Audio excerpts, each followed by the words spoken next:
This is a prophetic reminder, each and every one of you, brothers and sisters. Hindi porket nagbabasa ka ng Bible ay maliligtas ka.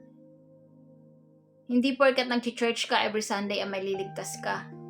Hindi porket gumagawa ka ng kabutihan sa kapwa mo ay maliligtas ka. Hindi porket hindi ka gumagawa ng kasamaan ay maliligtas ka. Kung wala kang personal relationship sa ating Panginoon ay hindi ka maliligtas.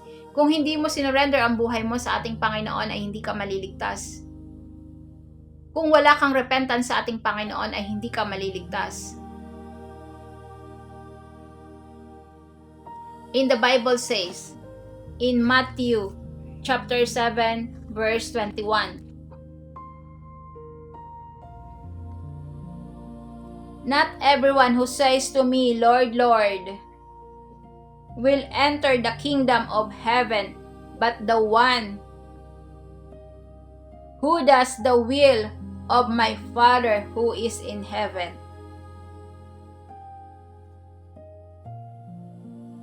On that day, many will say to me, Lord, Lord, did we not prophesy in your name and cast out demons in your name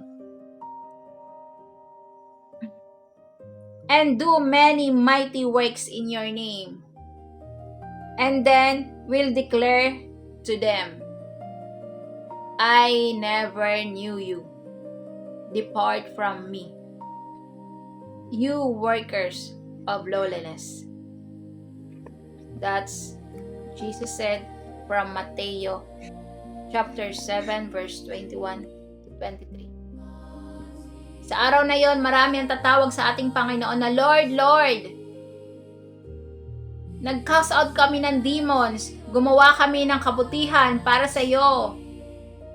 Kinilala ka namin.